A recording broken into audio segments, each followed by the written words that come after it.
I slammed the mortgage papers down on the kitchen table so hard my coffee mug jumped. My husband Derek looked up from his phone, irritated, like I'd interrupted something important. Our realtor Janet sat frozen, her fake smile cracking at the edges. "Sign here, here, and here," Janet chirped, tapping her manicured nail on the signature lines. "Congratulations, you're got to be homeowners for the next 50 years. 50 years. The words hung in the air like a death sentence. I stared at the number at the top of the page, $400,000. The monthly payment looked almost reasonable, just over $2,000. But something about it felt wrong, deeply wrong, like a trap disguised as a gift. "This is amazing, babe," Derek said, reaching for the pen. "We finally qualify. The payment's actually doable." I grabbed his wrist. Just wait a second." "What now?" His tone carried that edge I'd been hearing more and more lately, the one that made me feel like I was being difficult just for existing. "I need to understand this. 50 years? That's not normal." Janet's smile brightened, predatory. "It's the newest option, very popular. Think about it. You save over $200 a month compared to a traditional 30-year mortgage.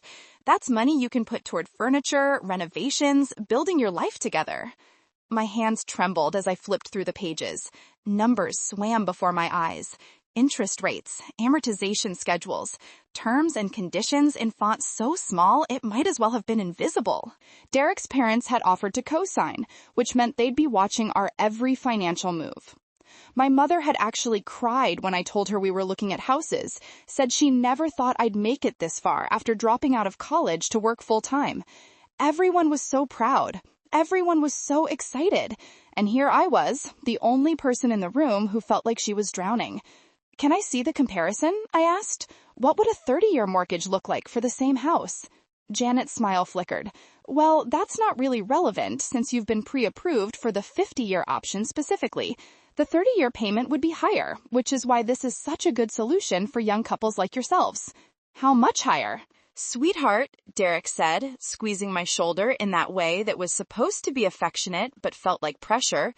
"We've been over this. This is the only way we can afford it. Do you want to keep renting forever? Do you want to keep throwing money away?" I looked around Janet's office, at the photos of happy families in front of their new homes, at the motivational posters about dreams and success. My throat felt tight. Everyone was waiting for me to be reasonable, to stop asking questions, to just sign and be grateful. "I need a minute," I said, standing up so fast my chair scraped loudly against the floor. "I need to think." "Babe, just give me a minute." I grabbed my purse and walked out into the hallway, my heels clicking against the linoleum. The fluorescent lights buzzed overhead. Through the glass door of Janet's office, I could see her leaning toward Derek, saying something with an understanding expression. Probably something about women being emotional, about cold feet, about how I'd come around. My phone was in my hand before I realized I'd pulled it out. I opened the calculator app, my fingers shaking. $400,000 at 6.5% interest. I knew how to do basic math. I'd been doing the books for my family's restaurant since I was 16, before it closed down and left us with nothing. 30-year mortgage, $2,528 a month. I multiplied that by 12 months, then by 30 years. The number made my stomach drop. $910,080 for a $400,000 house. That meant $510,000 in interest. Then I calculated the 50-year option. $2,313 a month, times 12, times 50. My hands went cold. $1,387,800. I leaned against the wall, feeling like someone had punched me in the chest. That couldn't be right. I checked my math again. And again, the numbers didn't change. $987,800 in interest. Nearly $1 million. We'd pay almost $1 million in interest to save $215 a month. $477,720 more than the 30-year mortgage. $500,000 for the privilege of smaller monthly payments. I thought about my grandmother, who'd lived to be 93. I thought about still making payments on this house when I was 72 years old. I thought about paying interest for 50 years while the bank got rich and we got a slightly lower monthly bill. The door opened behind me. Derek stepped out, his jaw tight. "What are you doing?" he asked. "Janet's waiting. My parents are waiting. We have the moving truck reserved for next month." "Derek, look at this." I held out my phone, showing him the calculations. "Do you understand what we'd be paying?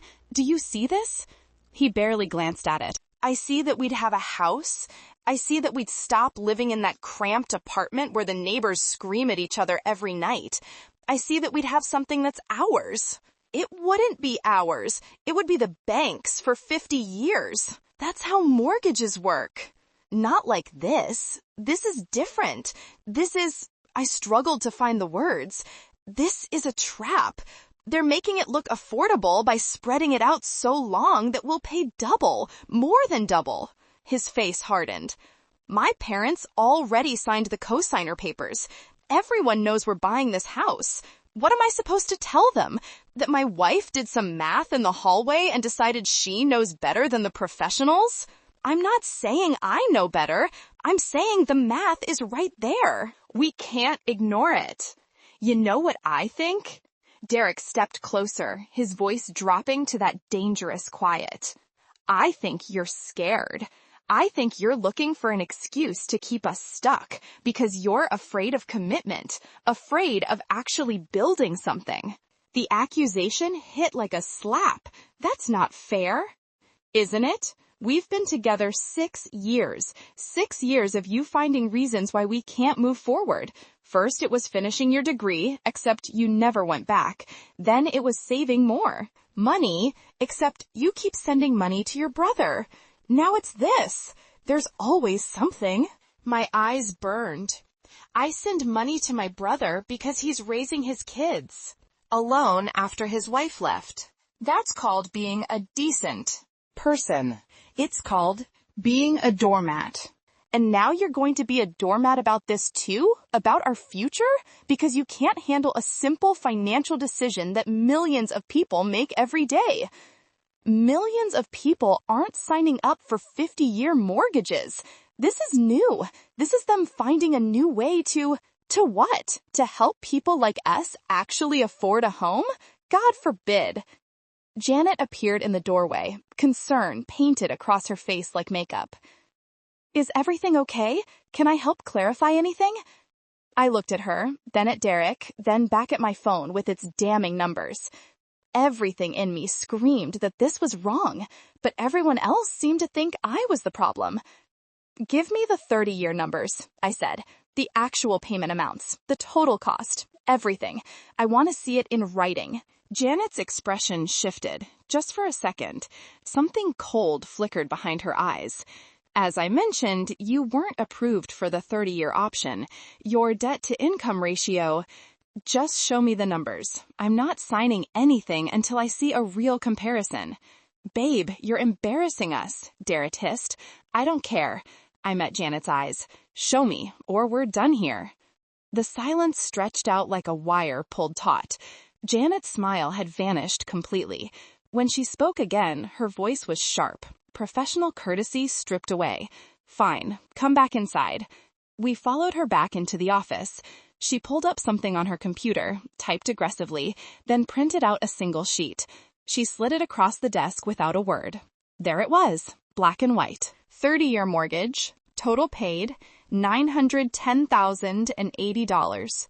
50-year mortgage, total paid, $1,387,800. Difference, $477,720. Derek stared at it. His face went pale. He trailed off. "That's $500,000, I said quietly. "That's what we'd pay extra for this deal." Janet recovered quickly. "But you need to consider the monthly payment difference. That's money you can invest, money you can use for quality of life. You can't just look at the total numbers without context." "What would we have to invest?" I asked. "We'd be paying nearly twice the house's value to the bank. That's not wealth building. I searched for the word, "that's servitude." That's homeownership, Janet corrected coldly. And if you're not serious about it, I have other clients waiting. Derek hadn't spoken. He was still staring at the paper, his finger tracing the numbers. I could see the gears turning in his head, could see him trying to justify it, to find the angle that made it make sense. Maybe we should think about this, he said finally, just for a few days. Your pre-approval expires in 72 hours, Janet said, and there are 2 other offers on this property. If you walk away now, it'll be gone. You'll be back in the apartment, back to square one.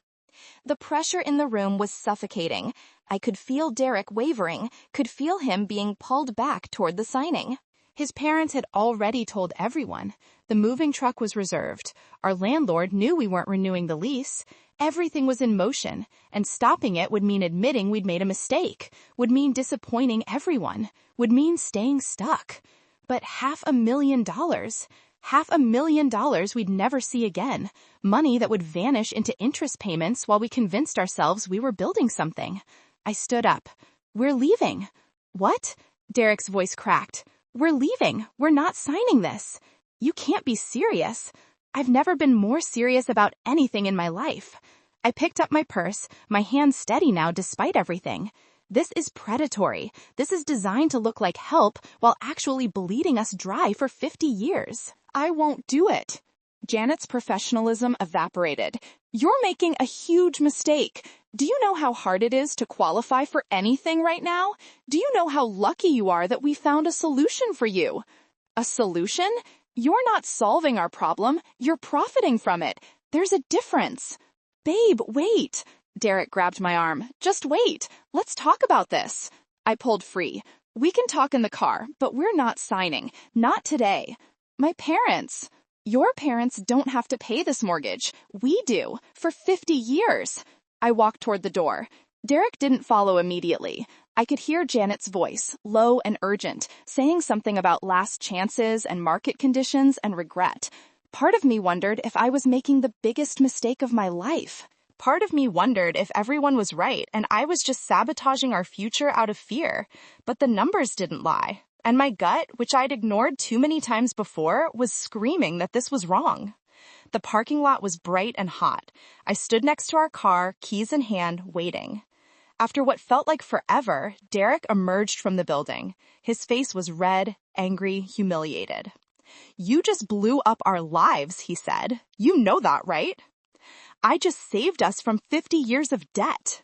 You saved us from having a home, from having something that's ours. It wouldn't have been ours. That's the whole point. We would have been paying the bank for 50 years, paying nearly 3 times what the house is worth, and you're acting like I'm the crazy one for seeing that. He unlocked the car, got in, slammed the door. I got in the passenger side. The air conditioning kicked on, filling the silence with white noise. My parents are going to kill me, he said quietly. Then let them be mad at me. I don't care. Of course you don't. You never care what anyone thinks. That stung, but I didn't respond. I looked out the window at Janet's office, at the sign advertising dream homes and low payments and easy approval. I thought about how many people were signing those papers right now, all over the country, thinking they were getting a deal, thinking they were finally making it. Derek started the car. Where are we supposed to live? Our lease is up in 5 weeks. We'll find another rental. We'll figure it out. Another rental? More throwing money away, right? Isn't that what you always say? Rent isn't throwing money away if the alternative is paying $1 million in interest. Rent is just the cost of housing, same as a mortgage payment. The difference is we're not locked in for 50 years. He pulled out of the parking lot too fast, tires squealing. We drove in silence for 10 minutes before he spoke again. What if you're wrong? What if this was our only chance? I thought about that, really thought about it. Then we'll find another way. But Derek, I did the math over and over. That 50-year mortgage isn't helping people buy homes. It's just spreading the debt so thin that it looks manageable while actually being twice as expensive. It's a trap. You sound like a conspiracy theorist. I sound like someone who can do basic arithmetic. He gripped the steering wheel tighter. My mom already picked out curtains. My dad was talking about helping us build a deck. The guilt tried to creep in. I pushed it back. I know, and I'm sorry everyone got excited, but we would have been paying for that house until I'm 72 years old. Do you understand that? When our kids, if we have kids, are graduating college, we'll still be making payments. When we're supposed to be retired, we'll still be making payments. That house would have owned us, not the other way around. So what's your solution? Keep renting forever? Save up until we're old to buy something cash? That's not realistic. I don't know what the solution is, but I know it's not signing up for 50 years of debt to save $200 a month. That's not a solution. That's just a prettier version of being trapped. We pulled into our apartment complex. The building looked shabbier than usual, paint peeling around the windows, the parking lot full of potholes. I could see why Derek wanted out. I wanted out too. But not like that. Not at that price. Inside our apartment, Derek went straight to the bedroom and closed the door. I sat on the couch, my phone still in my hand, the calculator app still open. I checked my math one more time, even though I knew it was right. $477,720. That was the cost of those smaller monthly payments. That was what they weren't telling people when they advertised these 50-year mortgages as the solution to affordability. My phone buzzed. Derek's mother. I let it go to voicemail. Then Derek's father. Then my own mother. Word traveled fast, apparently. I opened my laptop and started searching. 50-year mortgage terms. Long-term mortgage analysis. Housing affordability crisis. The deeper I dug, the angrier I got. These extended mortgages were being marketed as innovative solutions, as ways to help young people achieve homeownership. But the math told a different story. The math showed exactly what they were, a way for banks to extract even more money from people who were already struggling. An article caught my eye.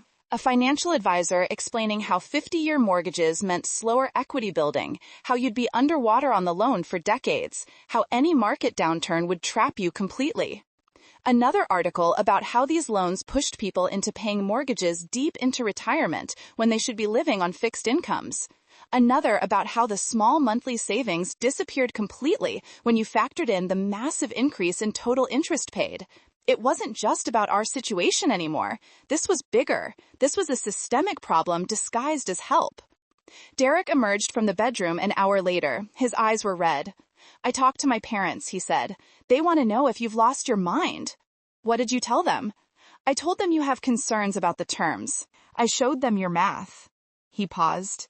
My dad said you have a point. The total interest is predatory. But my mom said we're being ungrateful, that we should take what we can get. And what do you think? He sat down across from me, rubbed his face. I think I'm exhausted. I think I'm tired of feeling like we're never going to get ahead. I think I'm angry that you're probably right, but I wish you weren't. I wish I wasn't too. But where does that leave us? Still in this apartment, still struggling? Maybe, for now. I closed my laptop. But at least we're not trapped in a 50-year contract that would have cost us $500,000 extra. That's something. Is it enough? I didn't have an answer for that. The silence stretched between us, full of disappointment and relief and uncertainty. My phone buzzed again. A text from Janet. Final offer expires midnight tonight. Property going to backup offer in the morning. Last chance. I showed it to Derek. He read it, then tossed my phone onto the couch cushion. Let it go, he said. Let someone else make that mistake. You mean it? I mean, I did my own math after you left. You're right. It's a terrible deal. I just didn't want to see it because I wanted the house so badly. His voice cracked. I wanted to tell people we made it. I wanted to stop feeling like a failure. I moved to sit next to him. You're not a failure. The system is broken. That's not the same thing. Feels the same from where I'm sitting. We sat together in our cramped apartment with its thin walls and ugly carpet and broken air conditioner, and I felt something shift. Not resolution exactly, not a happy ending, but clarity. We'd walked away from a trap that millions of others were falling into. We'd chosen temporary struggle over permanent bondage. What if we went public with this? I said suddenly. What? The math, the comparison. What if we showed people exactly what these 50-year mortgages actually cost? What if we made it impossible to ignore? Derek looked at me like I'd suggested robbing a bank. You mean like social media? Or a blog, or Reddit, somewhere people would see it and understand. Because Janet isn't the only realtor pushing these. This is becoming normal. And people need to know what they're actually signing up for. The mortgage industry would hate you. Good. They're predatory. They're taking advantage of people's desperation. Someone should say it. He was quiet for a long moment. Then, okay.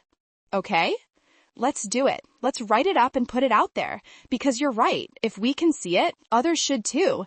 Maybe we can save someone else from making that mistake. I grabbed my laptop again, opened a new document. At the top, I typed, "The math behind 50-year mortgages and why they're a slow bleed, not relief." Then I started writing. $400,000 loan, 6.5% interest. The 30-year numbers versus the 50-year numbers. The staggering difference in total interest paid. The illusion of affordability created by stretching debt across half a century. The reality of slower equity, higher lifetime debt, and payments deep into retirement. I wrote about how we don't fix housing affordability by stretching debt thinner and thinner.